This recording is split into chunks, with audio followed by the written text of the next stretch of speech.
Good morning if you're on the West Coast. Good afternoon if you're on the East Coast. Grant Cohn, Coach Noah Johnston here. Been a couple of weeks since I've done a show with Coach. The title of the show is what's going to make or break the 49ers this year. We're going to talk about the X factor, the position that's going to determine how good they really are. But first, we haven't done a show since the news about Deebo came out. Deebo has not rescinded his trade request. Coach, how do you interpret that news? I think he's just keeping his leverage, right? Like, so his contract isn't it's not done yet. So why would you rescind that? You got to keep as much leverage as you can because he doesn't have that much. I think in this scenario, right? They have control of his rights, so he's got to keep what leverage he can, and that trade request is the leverage that he's got. So my question is, did he need to do this to have leverage? I mean, he just went to he just had an all-pro season. I mean, A.J. Brown just kind of set the market. Why would the 49ers offer him less than the Eagles offered A.J. Brown? I mean, was this necessary? Does this help?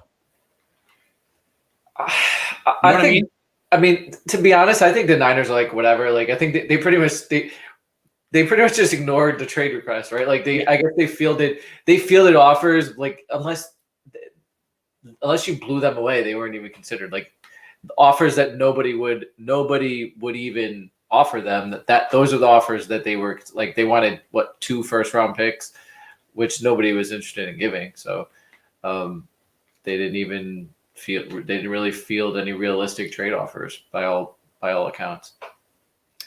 So. Yeah. So what is Deebo going to do here? I mean, he showed up to minicamp. I think that was more about not getting fined than softening his stance or anything changing. I just didn't want to get fined. So that means he probably won't hold out from training camp because you would get fined. I think it's $50,000 a day in training camp. So he won't do that. But if he's just making it seem like he's so upset, and this is DEFCON 4. Is there any way that the Niners come in a little bit below what he wants, and he's just like, you know what? I'm just going to play out my contract, and if you want to give me a fully guaranteed, franchise tag, then so be it.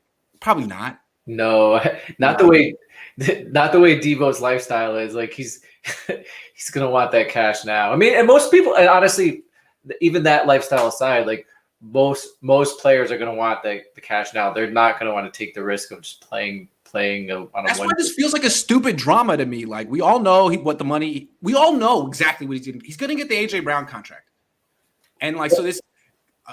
Trade requests and all this drama. It's like we know pretty much down to the cent what he's gonna get. So what's the big deal? Anyway, and we all know why. I think we all know why he's not getting it right now. Because there's another guy on their roster right now that's taking up the cap room for the. The Niners are very much like, we have a precedent. We do these things at the end of we don't want to break our precedent for you. This is a July deal. Be patient. But I mean, that's probably what they've told them. But they couldn't even do it even if they wanted to, right? Well, I think it's okay because the Browns are going to trade 3 first-round picks for Jimmy Garoppolo any day now. Oh, yeah. I've been thinking about that. Like I've been saying, the Browns really seem like the likely trade partner for Jimmy Garoppolo because they're in such a tough spot. I can't imagine a worse pairing than Jimmy Garoppolo and Amari Cooper. And if you don't believe me, call up Brandon Ayuk, who's quite similar to Amari Cooper. I mean, geez, you're going to ask Amari Cooper to be Deebo? Amari's going to be hurt. Can't play. What if Jimmy Garoppolo goes to the Browns and then just starts hucking it downfield he has 5 completions and 5 picks on throws over 30 yards in his career. I'll believe it when I see it. He can't even do it in practice. Right. No, I like you though. But I like what you're saying. Like, there's this fantasy that Jimmy's going to leave. Not fantasy, but hey, what if he goes and tears it up somewhere else? I'd freaking love to see it because I think he's had the best situation he could have the last 3 years. Kittle, Deebo, the Yak brothers, the running game, the defense. Like, what more is it? What is the next team going to give him that the Niners didn't give him? I'd love to see him on his next team. Yeah, it's gonna be really interesting, right? If he does, like, for instance, if he goes to Cleveland, and I was watching you and Krug talk yesterday, and it was really interesting when you guys were talking about how Trey Lance was going to get treated, and that's exactly how I thought. Like, it's going to be really difficult for him because the people that don't like Trey Lance are going to be like, are going to judge him so harshly. You're gonna be like, oh, like he's not going to be able to do anything right. And then the people even that the touchdown passes won't. It'd be like, well, the guy had to stop, or it was a wobble. I mean, you know what I mean? Yeah, and then the people that love Trey Lance are gonna be all over it and be like, "Oh wow, did you see this? You see that?" So it's also making excuses for him. Yeah, making excuses and blaming others. But then on so now you're gonna have the Jimmy G people that if he goes to the Browns and stinks it up, they're gonna be like, "Oh well, it's Cleveland. Like they're a terrible organization. Like of course it's not his fault. Like if you put him on a real organization like the 49ers, then he'll tear it up. Look, he went Super Bowl, almost went to another one. Like right. So yeah, he'll tear it up, but not win a Super Bowl. Yeah.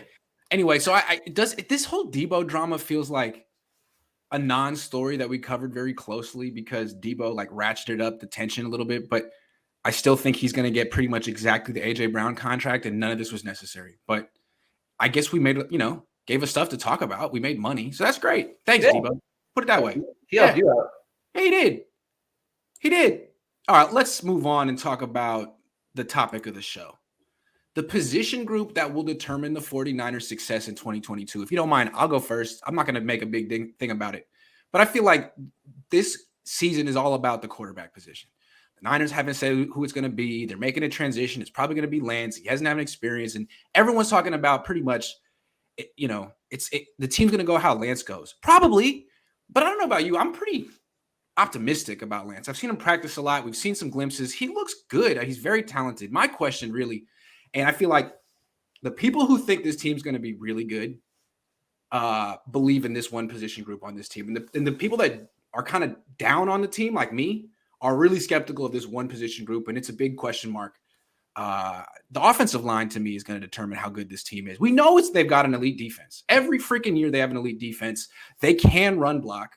I think Trey Lance is going to be an improvement at quarterback. I wonder if they've downgraded at offensive line so much so that this is going to be a big problem. Because in 2020, to me, the issue was the offensive line. They led the league in quarterback hits allowed. Last year, they cut it in half. The offensive line had 3 Pro Bowlers. 3 of the guys on that team, on that offensive line, were good. And the other 2 were decent.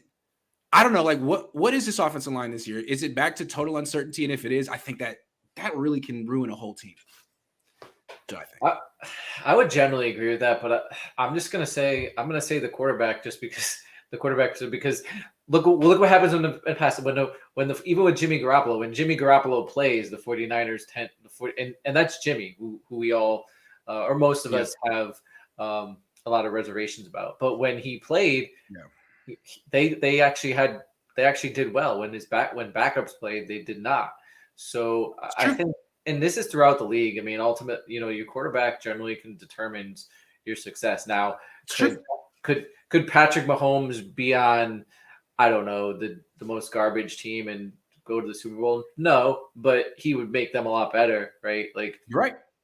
I just have a lot of maybe too much, but I have a lot of confidence in Lance. I feel like he's definitely an upgrade over Jimmy. And I base that on watching a couple games and some practice. I understand it's a stretch, and he's an unknown too, but I do feel more confident in him than I feel in Aaron Banks or Jake Brendel or Mike McGlinchey. You know what I mean?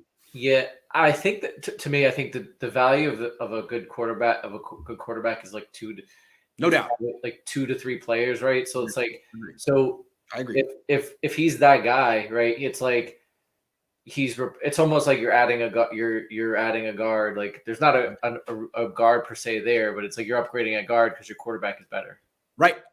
And again, that he might be a downgrade. I just feel like he's going to be better. I almost feel like I know what to expect. Maybe that's crazy because we don't.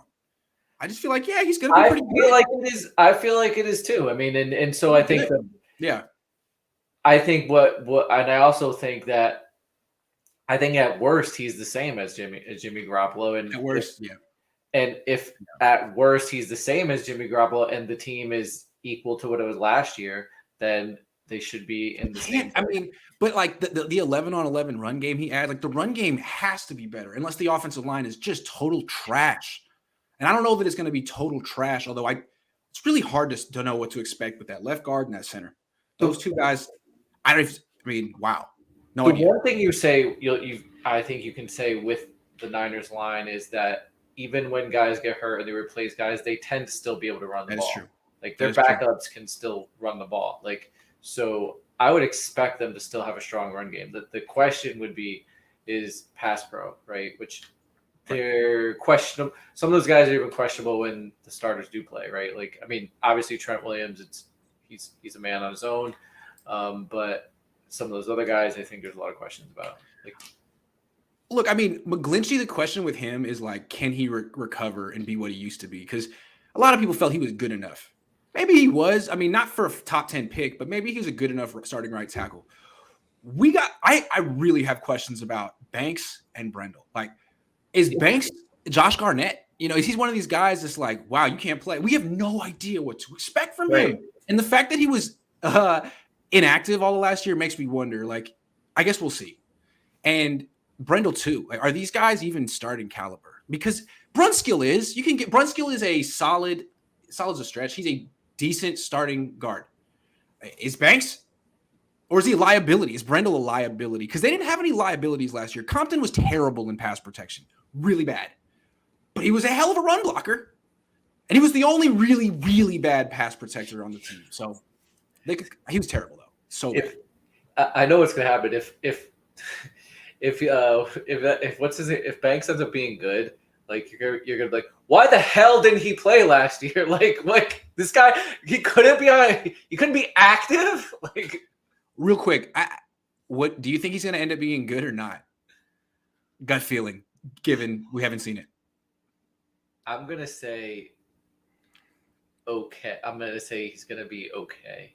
Well, I think he's going to be the weakest link on the team, on the offense. I think he's going to be the weakest link. You know what? Here's what may happen is they're gonna let him play because they drafted him in the second round, and then he's gonna have to play his way out of it and get supplanted by one of those other guys.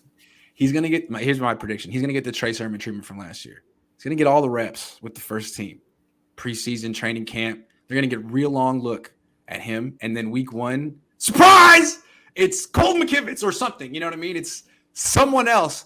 I wouldn't be surprised if that happens. They're going to give him all the reps, though, and give him a very, very, give him a red carpet to take this job. I don't know if he'll take it. We'll see. You'll be there to find out. Brandon Turner says, will this offensive line keep Lance healthy enough this year to get through the season? I mean, that's, to me, the question. That is the question. He got hurt twice last year. Once was in the pocket. Now that was in the preseason playing behind guys who were not in the league. But again, 2020, a lot of people felt that was all Nick Mullins' fault. Maybe, but the Niners also led the league in quarterback hits that year. They went through 3 quarterbacks. If that happens again, I mean, they're screwed. So a big reason they were better last year is Jimmy didn't get hit as much. Right. He did get hurt. He did get hurt, though. I mean, going from Ben Garler, Haranis Grasu to Alex Mack was a big deal. Mack gave up 1 sack last year, I think. Just saying. Yeah. All right, moving on. Go ahead. No, I was just gonna say I do have a lot of questions about that center position. I mean, it's been so imperative in the past, and now you're going with Jake Brendel. So I was looking up some stats. Alex Mack gave up 1 sack in like almost 600 pass blocking snaps last year. Excellent, but usually centers aren't getting singled up in pass pro anyway. But Brendel, 2018, last time he played, 85 pass blocking snaps, 2 sacks allowed. This was 4 years ago, but boy, I hope Chris Forrester's right on this one, man. I mean, I don't really care, actually. I'm lying. You hope he's wrong because really? You want to be right. Okay, let's move on. We talked about the offensive line in general. To me, the big loss for this team, for this offense, is Laken Tomlinson. This looks like it sounds like a movie. Losing Laken. Because look, he's not the greatest guard in the world, but he's a good starting guard. And he's the one player on this team, on this offense, that was pretty much in the lineup every single play the last 5-6 years. He's been here since week 2 of 2017. They've had lots of different left tackles, centers, right guards, right tackles. They've had Laken Tomlinson at left guard. And for whatever reason, the team always gives him the best offensive lineman on the team award every year. Him. I think that's a little much, but he was a constant. He's gone, and now they're going to hopefully Aaron Banks or someone who hasn't proven it before. This loss in particular, going from the ultimate rock and consistent player to the ultimate question mark, is it? I mean, I guess if the guy proves he's good week 1, it's no big deal, right? Whoever the guy is. Yeah, so I think sometimes you don't realize how good offensive linemen are until they're gone or injured, right? That's when you're like, oh wow, this guy was pretty good because then the sacks start coming. You can't move people in the run game. Mm-hmm. You end up you don't see some of the things that offensive linemen do. Mm-hmm. It's not always as apparent as Trent Williams highlights, right? But so this might be a case where whether it be Aaron Banks or whoever steps into that position might not be able to play up to the level of Laken Tomlinson. He did make the Pro Bowl this year, right? He was Pro Bowl. Was he? I believe so. Yes. And the thing is, like, I guess you could say I feel like Kyle hasn't really. He also was a first-round pick, right? He was a first-round pick. I mean, yes, that's not easy. If you're a guard and you're a first-round pick, that's saying something as far as your ability, right? Because for you to be a guard and picked in the first round means you have to have some kind of talent, right? So now, is he probably a Hall of Fame level guard? No. Probably no, but I think he did have a certain level of athletic ability that warranted of being a first round pick. And I think you kind of saw that in his play, like he seemed he could handle people one-on-one. The problem is when they start throwing stunts and things like that at him. So if he knew what was coming at him, he could handle it, right? But I think some of the mental stuff, maybe when he couldn't see a stunt coming, then he had issues. But I think as far as like ability, he can handle guys. Yeah, absolutely. And it's like in the last 5 years, they were very much a perimeter-oriented run game. So maybe his run blocking contributions weren't as pronounced because it was all about Kittle and McGlinchey and Trent Williams and Joe Staley and the edge guys, use check. This year, though, it seems like they're probably going to be doing more shotgun zone read stuff, and that's a lot of like combo blocks with the center and the guard. And I mean, geez, you could use someone like Laken Tomlinson for that. And you know that the Niners really valued him highly because Niners East, Niners Northeast, the Jets just gave him $10 million a year, and those guys were all in the Niners organization. I'm sure the Niners agree that he's that good. They don't have the budget for it. Right. So they're going from someone who was clearly an impact player, someone that they valued to a total question mark. Maybe Aaron Banks is the truth, but as you pointed out, that's a late second round pick that people were like, wow, that's a reach even there, as opposed to Laken, who was a first round pick. Right. Yeah. It's my question, I guess, it's like, because they have a lot of, I would think for a team that you consider as contending or contender, they have quite a bit of holes or new players that they're fitting in there. And my question would just be like, are all of those going to work out? Like, what are the odds that all of them, you're going to nail all of them? Shouldn't you be counting on like maybe a 50% hit rate or something around that? Yeah. Right. Yeah. Like, so yeah. I think there's five. Right, maybe Jake Brendle's great and Aaron Banks isn't, or vice versa. Yeah. Yeah. Right. Yeah. That's a good point. But on the offensive line, if Jake Brendle's terrible, but Aaron Banks is okay, that's not good. I just want to point out that the Niners were credited for giving up 33 sacks last year. And according to Sys Data Hub, Laken Tomlinson was responsible for 2 of them. I think it was probably his best season in the league, probably why he got paid so much. I'm curious how they attribute sacks, and I know quarterbacks are attributed responsibility sometimes as well, but just pointing out that the Niners are going from someone who was as solid as could be last year to, I mean, Aaron Banks could be the kind of guy who gives up 11 sacks. Who knows? Tom Compton did that last year in less than 300 pass blocking snaps. That's why I feel a little justified in saying that in all the stuff that I said about Tom Compton in training camp, because I was just looking at pass protection. He was that bad in pass protection. Like, damn. Yeah. Damn. And the thing you have to consider with the Niners is the Niners are always in the bottom in terms of in terms of pass attempts in the league. So like 33 sacks on the Niners is not the same as 33 sacks on the Chiefs, because the Chiefs are throwing the ball more. So when you look at it from that perspective, it's actually a bigger number. Guy asks who the remaining free agents. Looking, J.C. Treader's still available. Center. They could get him. I think there's some guard. I think the guard from the Giants. I can't remember his name. I think he's out there. There are some. I think Julio Jones. Who? Julio Jones. Nate Solder at guard. Landon Collins. Jason Pierre-Paul. Oh, okay. You're talking about overall. I'm just looking at people. Yeah. Will Fuller still available?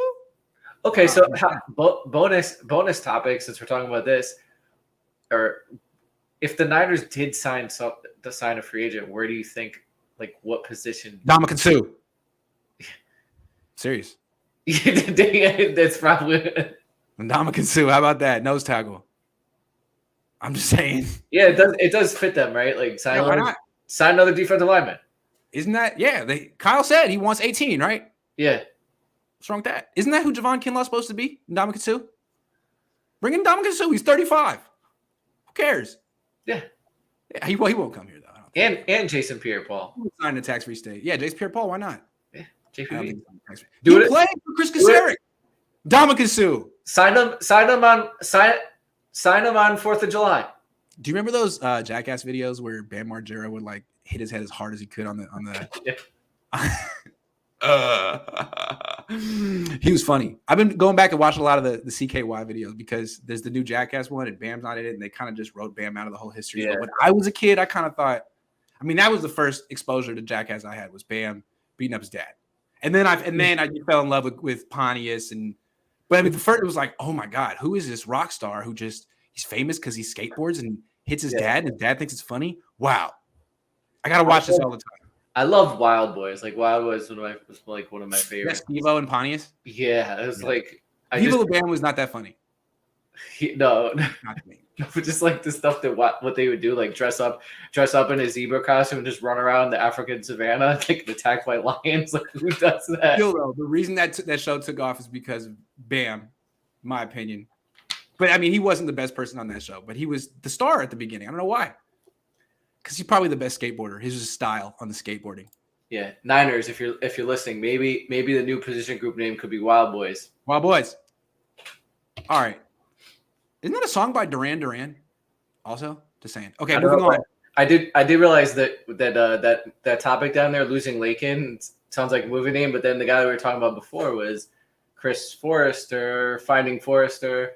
Losing Lakin, Finding Forrester. Oh, that's great. That was a good movie, by the way. Sean Connery. Busta Rhymes in the movie. Busta Rhymes. Shout out to the late Sean Connery. He died? I'm pretty sure he died. I'm pretty sure he died. Okay.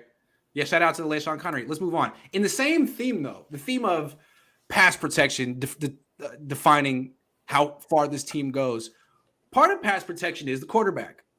You know, how quickly you get the ball out. How well do you avoid pressure? When pressure's on you, what do you do? And there's a small sample size from Trey Lance, but I looked this up. Just in terms like sack percentage per drop back.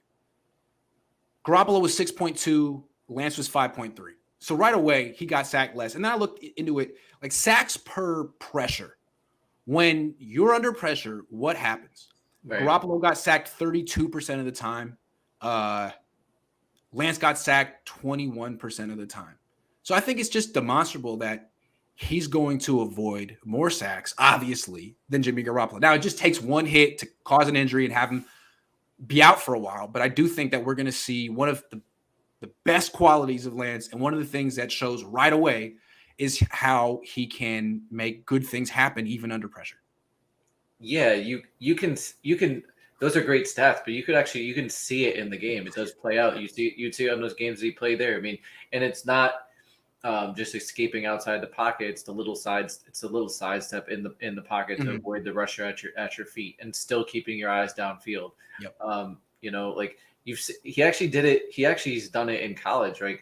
A couple times he's avoided, but then he's actually shaken off defenders and still been able to keep his eyes down the field and find targets. So these are things that like Patrick Mahomes and Aaron Rodgers do.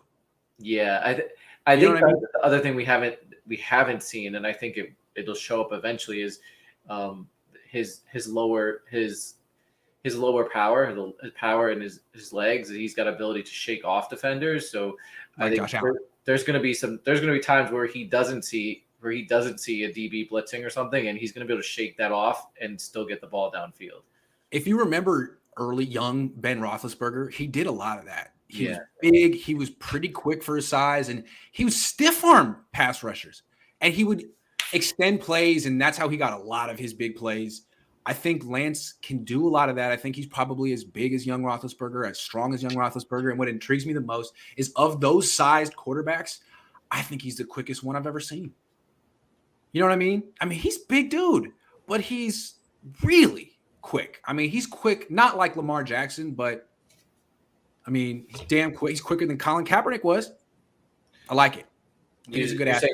Quick, not fat, not fast. I'm like, for example, his longest run last season, do you know what it was? 10 yards, maybe 15 yards. So we haven't seen him, pull away. Right. But we've seen him make a lot of people miss in pocket, and but that's like the opposite of Kaepernick. You've seen him pull away in practice, though. Yes, but he hasn't done it in a game yet. No, but he's only how many games has he played? So like as we get a larger sample size with this kid, like that's why it's so hard to determine like with him, because especially as somebody who's not there in practice. So like we only have the sample size of the couple games, right? So and ultimately games are what matter anyway. So like I don't know, I think we got to see a lot. There's got to be a larger sample size to say anything definitive. If the pass protection holds up and is good enough, I mean, the combination of the run game and Lance's ability to avoid pressure, really, the Niners have the ability to be a dominant elite team. I really think they have the ability to win the Super Bowl this year, which is, again, why I felt like they should have been more aggressive this offseason. I think maybe I picked them to win 9 games this year. But again, I'm mostly down on their offensive line. If Brendel and Banks are good enough, man, this team could really be the best team in the league. It's too bad the Niners didn't go for it a little bit more, but it doesn't mean they can't at the trade deadline. I mean, they still could be that team this year. Yeah, absolutely. Or Lance is way better than you expected, right? So like you're expecting him to be better than Jimmy Garoppolo, but you're not. I probably venture to say you're not expecting him to be like Patrick Mahomes level, but if he is, I'm not expecting 50 touchdown passes, but I think he could be like show himself to be a top 5-6 quarterback without throwing for 50 touchdown passes, because it's just going to be the different nature of the offense. Yeah. It'll look a lot different, but you would still be able to say, hey, this kid is really freaking good. Yeah, the efficiency could be off the charts because he makes good decisions and he has a very good team around him. Right. It could be off the charts. Yeah. He might be in the bottom of the league in pass attempts, but he might be in the top of the league quarterback rating. Right. The Niners could, because the way the Niners are structured, they could win a game 45-7, 45-14, and he could throw for 210 yards, but it'd just be super efficient because they'll be running the ball for 200 yards too. That's kind of the way. That's how Kyle wants to play, and then their defense will ball the hell out. Yeah, I'm guessing, or at least the first half of the season, the game plan every week is going to be to throw the ball less than 25 times, fewer than 25. No reason to come in this game and be like, we're going to throw 35 and win, because, I mean, Lance didn't even play that way in college. No. I feel like they're going to kind of try to use him the way North Dakota State used him, which was as sort of like an addition to the run game. His arm was not the focal point of their offense in North Dakota State, and it won't be here at first. It could be. And that was when Mahomes took over, it was like bombs away right away. It's not going to be like that. They're going to take shots. Yeah. But it's going to be a lot of handoffs. As it was with Jimmy. Right. It's going to be super. It's going to be efficient, right? There's idea. It's going to be efficient. It's going to be explosive. Kyle wants explosive plays. So when he does throw the ball, there's going to be more explosive plays via vertical passing. And we've seen they get explosive plays through their receivers, through Yak, but now you're adding the vertical element to that play, and then it's going to be complementary to their run game, and that's what Kyle's looking to do. And the thing with Lance is, and I guess it goes with efficiency, is not turning the ball over. So how much more efficient will the offense be with that when you remove some of those turnovers? I want to talk about one more thing that Lance is going to add to this offense, and it's simple, but I think it's important and a big deal because it didn't exist. One of the many things that didn't exist with Jimmy Garoppolo at quarterback. But the return of the scramble kind of sounds like a rap album. The return of the scramble. I mean, I grew up on Steve Young and Jeff Garcia. I just want to throw a stat out there. These are all courtesy of Pro Football Reference, the advanced stats. But last year on scrambles, now there were only 11 from Trey Lance. He didn't play that much. He averaged 8.5 yards a carry, which I mean, their quarterbacks do more, but Mahomes averaged 8.7 last year. So that's almost a first down. And I think his longest run of the year was 15 yards. I think it's going to probably be better. He might be close to 10 yards a carry next year on scrambles. Josh Allen is. That's a big part of Josh Allen's game. I think it's going to be a big part of Trey Lance's game. And he'll have to figure out like when to scramble to run and when to scramble to throw, because his instinct is to scramble to throw. And I think he's going to find opportunities to get huge plays with his legs the way that Josh Allen does and Colin Kaepernick used to. That'll be fun to see. Yeah, and when you do scramble, don't lower his shoulder, get out of bounds, pick you got to pick your spots when you want to do that. But I think you're right, like it's going to change. It changes what you see out there from a defense, and then it changes obviously when you break outside the pocket and you're able to scramble. It's a backbreaker to the defense because you think you got him in the coverage, and then the guy runs and he gets 8 yards and the first down, and as he does that, it'll lessen some of the things like let's talk coverage. Yeah, let's talk coverage. Right. Yep. You're gonna get less 2-man because if you can show yourself scramble. I got none. Yeah. I got none. And then that's going to give you more vertical attempts down the field, more one-on-ones down the field. For like a guy like Jimmy, you would give him 2-man all day. I mean, I don't actually, for a guy like Jimmy, I don't know how much 2-man you would, because he's not throwing deep, but or like Rodgers would get a lot of 2-man. Yeah, he's not really going to scramble and beat you that way. Brady could get a lot of 2-man, but yes. I remember like this played out with Kaepernick. Kaepernick, people didn't really know how to handle him at first, and the way the Niners did it with him was, hey, anytime you see man coverage and like your first read isn't open, just fucking go, because everyone's back is turned. And even there may not be a quarterback spy. If there is no quarterback spy, it's a touchdown. If there is a quarterback spy, chances are he wasn't as fast as Colin Kaepernick. So what happened was he pretty much got a whole lot of zone coverage when he played. And that was part of the reason he was so effective when he was seeing a lot of the same coverages. So, I mean, if Lance can make defenses pay when they play man coverage, he's going to see a lot of the same coverages, and that's going to help him as a passer when you know what's coming.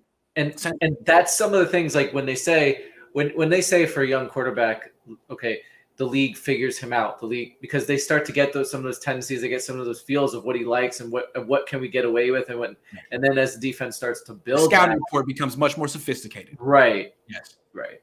Yes. With Jimmy, it was pretty clear. It was like, flood the middle of the field, force him to throw deeper outside the numbers. Because he won't, he'll just continue to force it over the middle and pick it off when you get that one or two opportunities a game. That's the book on him. On Trey, don't know yet. No, not sure yet. That's advantage 49ers, at least for now. Yes. So I'm curious to see how much he utilizes a scramble, because on third downs, he's probably not going to be as good of a passer as Jimmy right away. I'm not saying he won't be, but he probably won't be.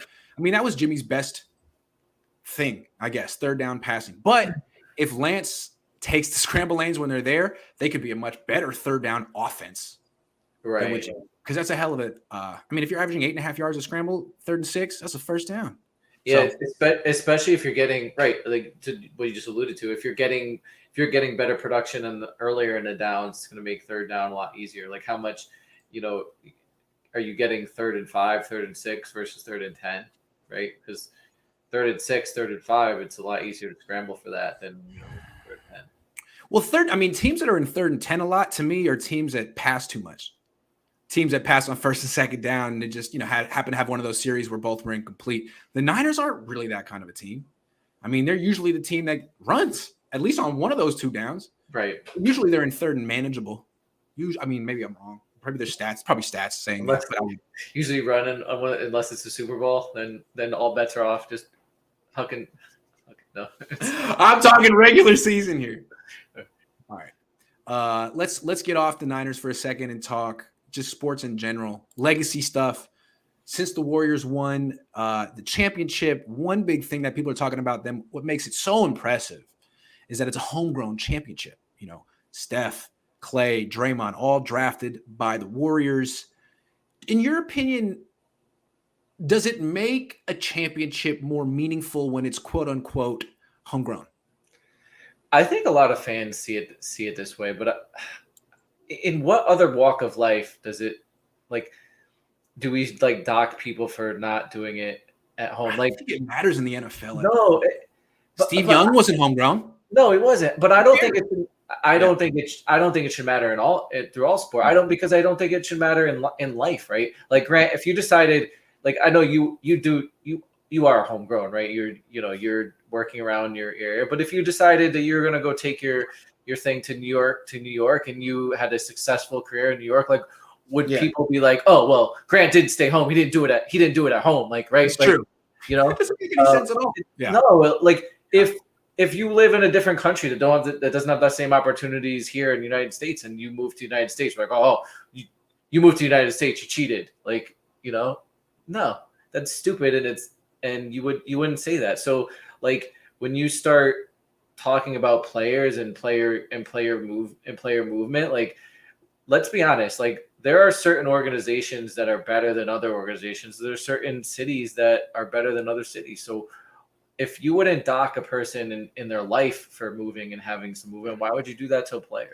Okay, let's talk about it. So in the NBA is different because it's a player-driven league, and these players decide where they want to go. And most of these times, like when a player leaves and goes to a new team, it's like usually LA, New York, Miami, big market. And so there are these, like the Lakers a lot of times get these championships, Boston, because they're big market and players want to go there. I think what makes, and that's okay. That's fine. That's okay. Right. That's not a problem. But I think when you explain what makes the Spurs and what makes their dynasty unique, what made the Warriors dynasty unique is that they did not start off as necessary like destinations. Like the Warriors were not at all, but they drafted this 3 and they became one. And the Spurs, they drafted Duncan, Ginobili, Parker, and they became one in what was originally, I mean, the Spurs were good for a while, but the Warriors were like the Clippers, man. The Warriors were like the Timberwolves. And I think part of Steph's legacy is that he changed that. He turned that all around. They're worth 10 times more than they were worth when he was drafted. So I think it's like a nice footnote, not even a footnote. It's a nice addition to their legacy, but it doesn't necessarily take away from LeBron's legacy that he played for a bunch of different teams because he won on 3 different teams. That's something Steph didn't do. Yeah, but I also think there's also a certain level, like the growth and the meaning of the Bay Area has grown since the Warriors 2009. That's true. Crash, right? Like like the Bay Area is in the United States. You're talking about business. It's a pretty important place now. It's true. So it is. Like, it's not. And when you want to compare places, like it's not the same as like winning a championship in Milwaukee. Like that's true. You know. True. So I think like the Warriors were trash for about 15 years or more, and I think they had the longest streak in a league where more than half the teams make the playoffs. And the Warriors had the longest streak of missing the playoffs consecutively. They were a joke. So, I mean, remember that year? They went to the playoffs. They had the We Believe thing. Baron Davis. He left the next year to go to the Clippers. It was embarrassing. And, all of a sudden they started winning their dynasty. Like that never could have seen that. They're the most inept franchise. Now they did have a new owner, and he brought in Andrew Wiggins and Kevin Durant. And it's the Niners. I mean, the Warriors are not necessarily a homegrown champions. No one is. Yeah. I think you just said the key word is the owner, right? Like ownership makes a big deal. Like even in the NFL, when you've seen these incompetent teams, it all kind of starts at the top with the ownership. Like I wouldn't say, we've talked about this before, I wouldn't say Jed York is the best owner, but I don't think he's the worst owner. there's True. far more. I don't think if you have a incompetent owner, I don't know that you're going to be winning in any league. True. I just want to say, in terms of Steph's legacy, he preceded the new owner. Like Steph was like, if Lacob had bought this team for $450 million and Steph wasn't on the team, what would they be right now? Who knows? They might be a good team. They might not. Would they have championships? I don't think so. I think the fact that, Steph's the bridge between the bad and the good. Don Nelson drafted, not that Don Nelson was bad, but that was the other era. And then he made that a good investment for Joe Lacob.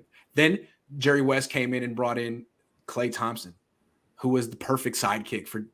But I'm just saying, Steph was kind of like, he made it all possible here. And I think that's when you talk about Steph's legacy, the fact that he was on one team, the fact that that in the NBA, these stars have such a big role in putting teams together, and he's actually pretty good at it, as opposed to LeBron, who's put together some ridiculous teams on the Lakers, including this current one with Russell Westbrook. Like, come on. Like, LeBron still hasn't figured out that floor spacing matters in 2022. He's constantly putting teams together that have no shooting. And Steph gets it. I'm just saying. His other teams were pretty good, though. I think as we're seeing this whole thing in Brooklyn play out, we have to start giving LeBron. Traded Wiggins for Kevin Love, though? That wasn't good. But it worked out. He won a championship in Cleveland. But never because of Kevin. He beat the Warriors. He beat the Warriors. Kevin didn't do anything. I went to college with Kevin. Kevin, when he was I call him Kevin because he's a year younger than me. He was there. Kevin had my look. This was 2007, and we both had the chin strap. It's a terrible time. But he stole my look.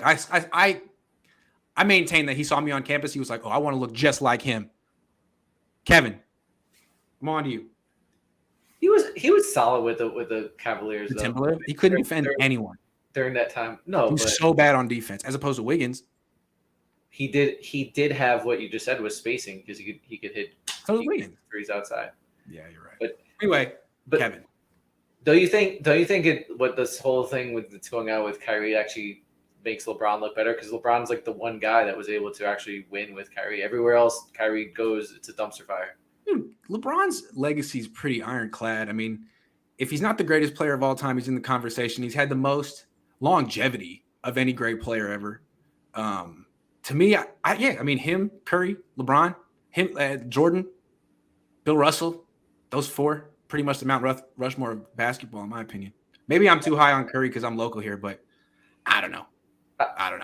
I think what you can say about LeBron and Curry, though, probably you couldn't say about Jordan. I think both those guys are more do more for the community, or more about the community. Jordan does, I think, more stuff now, I guess, but now that they're actually playing, like both those guys, that by all accounts, like Steph and LeBron are very good with on that aspect of, handling community relations, being very good with stuff outside the NBA. Yeah. I just feel like Steph kind of gets a little bit of the Kobe treatment because he never left the Warriors. There's something about that. Kobe never left the Lakers. LeBron's been on a bunch of teams. And not that it takes away from his legacy, but I think for Kevin Durant, it takes away from his. LeBron won in 3 different places. Kevin didn't. It's like, What are you looking for? Yeah. And then LeBron really didn't attach himself with like people that think the world's flat and things like you know what I mean? Like you attach yourself with, Can you prove that it's not? Do you have proof? Yeah, pretty much. There's plenty of people that try to prove you that it is. Like if you go on YouTube, they'll Jeez. All right. Anyway, homegrown championships. It's a laughable idea in the NFL because what was the Niners' last championship? Steve Young, Deion Sanders, Ken Norton Jr. The Rams won one last year with a bunch of guys that weren't homegrown. The Bucks won it with Tom freaking Brady.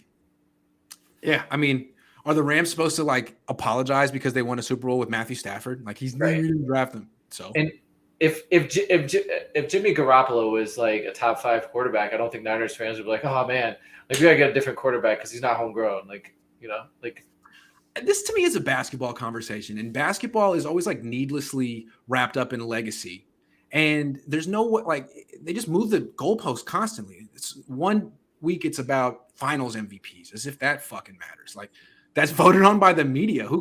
Since when is that the end all be all? I mean, and it's only for certain players. It only mattered for Curry. But like Magic Johnson, there were times when Kareem was the Finals MVP or James Worthy was the Finals MVP. No one cares that Magic wasn't the Finals MVP every single time. Yeah. No one cares. When Iguodala won that, it wasn't like that was a joke. You're right. It wasn't like, oh, Iguodala is the best player on the Warriors. Like, no. No. It was like, oh, his defense was invaluable. Yeah, but LeBron still averaged like 35 points a game in that series. So what are we talking about? Yeah, I mean, look at all the times LeBron, like the years that LeBron has had, he hasn't won. Hasn't he only won one league MVP? I think he's won two. Let me see. That's Kobe who only won one. Kobe won one because Nash won two. Hold on. LeBron James, what did you do? Overview. I don't know, man. I'm getting nervous. No, he's a 4-time MVP. Okay. No, man, his resume is legit for sure. But I mean, you could theoretically look at LeBron and think that he could have won that. He could have won that shit like 8 times. Yeah, no doubt, absolutely. His legacy is going to be longevity, man. He's going to be doing this till he's 40. I almost in this series, this past series, I was thinking like, are they going to give the MVP to Andrew Wiggins? Like, I don't know why the NBA wants to downplay Curry's legacy so much. He's good for the league. Yeah, he's great for the league. I mean, they played up Bird and Magic so much in the 80s and made those two larger than life. Like, why wouldn't you do that for Curry? Right. I mean, you do it for all your stars. He's a great, like, why wouldn't you want to put guys like LeBron and Curry, like, as your face of the league? Those guys don't get in trouble off the court. Like, I don't follow, like, professional soccer in Europe, but do they do this stuff in Europe? Like, Messi's not that great. He's not as good as people say. Like, everyone just worships these guys over there, right? I don't know. Probably. I would imagine. Cristiano Ronaldo's overrated. It's like, okay. I mean, they did make that fucked up statue of him, right? Like, remember that? Hey, real quick before we leave, whose side do you fall on? Skip Bayless or Russ Westbrook? Skip Bayless or Russ Westbrook? You know, I think you're allowed to call a guy a nickname, man. I think you're allowed to make fun of someone's name. Sorry. Like, I just think I think in general players are starting to get super sensitive about media and things like that. I said Westbrook flashed on like fans in the stands before too. He's always get mad at what people say to him. What is it gonna be like like tennis soon, where you just have to watch in silence? Sir, they're playing basketball right now. In regards to Skip, like if you watch it, like 90% of his takes, you can figure out why he has his takes. Like, let's look at Russell Westbrook. Okay, why doesn't he like Russell Westbrook? Why? Because he's an Oklahoma City guy and he feels some type of way towards Russell Westbrook. He's been not that I follow Skip, but I mean he's been ripping on Westbrook for 10 years, since back when he was on Oklahoma City. I just feel like Skip gets a lot of hate, but what he says is pretty tame. I mean, is he that much different than Colin Cowherd? This is the thing. Like, Draymond is going after Skip all the time, You work for Colin Cowherd. You're the same. What is the deal? Where is your moral high ground here? I don't understand that at all. They're the same, except Skip's from Texas or whatever. Money changes your moral high ground, and that's where he's getting. Draymond's sitting there acting like there's a difference, or that he doesn't understand the implied, hypocrisy of it. Right. You're putting cash in Colin Cowherd's bank account while saying that Skip Bayless is immoral. Like, come on, dude. Hot takes are the thing of the past. You work for Mr. Hot Take. Yeah. You give hot takes. I do like Shannon Sharp though. He's hilarious. Yeah. We have a couple things, and then we'll go. Double B Studio says, shout out to your pops who keeps it real. Also, with Jimmy gone, who's going to take his place in conversations? Trey, the defense, the offense. Who's going to take his place in conversations? What do you mean? Yeah. I don't even know what that means. I will. I will be his designated speaker. Joseph West III says, Grant, I've been enjoying your content for about a year and a half. This is today's topic is 49ers coast to coast. I don't want to talk about that. Stop asking me about who I'm working with. I haven't decided who I'm working with. I'll answer it for you. If you guys watch his show this week, you'll find out who he's working with, and then pretty much. And then I'm not trying to talk bad about anyone I've ever worked with. Please support all those people. They're great. Anyway, that's all I gotta say. bringing in some new faces this year, and it's not personal. Thanks for watching. Hold on. WB Studio says, if the Niners win the Super Bowl this year because of Trey, does he deserve a statue at Levi's like Eagles did for Nick Foles? I think they'd probably wait until he retired, but it would help in the statue conversation. Yeah. I mean, you guys as Niner fans could probably answer that. I mean, would you feel justified if giving him a statue? Probably so. I mean, whoever. He would go a long way. Yeah. He would probably be in the, yes, I would have to think that he'd probably be in the running for one. Is Trey eating free in the Bay Area if he wins the Super Bowl championship? They always say eating free. Does anyone really eat free? I don't think so. It's like not anymore. I don't think so. Plus if you're like a millionaire, like why are you giving them free food? Like they should, That is the thing about it. Like, dude, you're a professional athlete making millions of dollars and you're sending like little like that. Yeah. Here's the tip. Thanks. Like high school players, like, yeah, feed them, give them free food. Like in Remember the Titans, like Titans eat free, but professionals, like, no, they should be paying for that. Yeah. Thanks for watching the show. Thanks for being here, Coach. We'll do it again soon. You got it. Take care. All right.